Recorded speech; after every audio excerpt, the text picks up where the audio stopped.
जमात उद दावा के प्रमुख हाफिज सईद से मुलाकात के बाद विवादों के घेरे में आए वरिष्ठ पत्रकार वेद प्रताप वैदिक की मुश्किलें घटने का नाम नहीं ले रही हैं। कांग्रेस और बाकी विरोधी दलों के बाद अब वैदिक एनडीए की सहयोगी शिवसेना और बीजेपी नेता सुब्रमण्यम स्वामी के निशाने पर आ गए हैं। वैदिक पर ताजा हमला बोला है शिवसेना ने। शिवसेना प्रमुख उद्धव ठाकरे ने पार्टी के मुखपत्र सामना में सईद से वैदिक की मुलाकात को देशद्रोह के बराबर माना है। सामना के मुताबिक अगर कांग्रेस की सरकार के दौरान ये मुलाकात हुई होती तो भाजपा ने जवाब मांगा होता।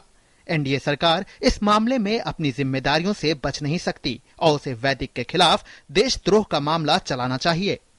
जिस प्रकार का मुकदमा कसाब पे चला था देशद्रोह का, अफजल गुरु पे चला था, इसी प्रकार का मुकदमा ऐसे व्यक्ति पे चलना चाहिए जो यहां से जाकर हमारे देश को अंधेरे में रखकर हाफिज सईद से मुलाकात करता है और कश्मीर के बारे में अनब शनब बकता है।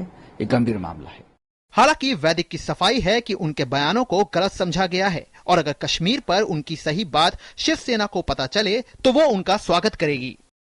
चैनल को मैंने इंटरव्यू दिया, उसको हमारे कुछ अनैतिक पत्रकारों ने तोड़ मरोड़ कर, काट पीट कर यहाँ की जनता के सामने पेश किया।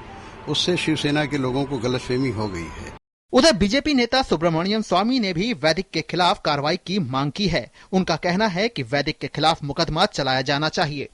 गवर्नमेंट ऑफ इंडिया को पहले से पता था या एम्बेसी को पहले से पता था, तो फिर जो लीडर ऑफ द डेलीगेशन थे मिस्टर मणिशंकर अय्यर और जो भूतपूर्व विदेश मंत्री थे सलमान खुर्शीद, इनको क्यों नहीं पता था? इनको ये तो आज कह रहे हैं कि हमें तो कुछ पता ही नहीं था। ये हमारी डेलीगेशन वापस आने के बाद इसने जाकर की। मैंने तो कल टेलीविजन में भी कहा है कि इनको इनके ऊपर केस दर्ज होनी चाहिए और इनकी प्रोसिक्यूशन होनी चाहिए।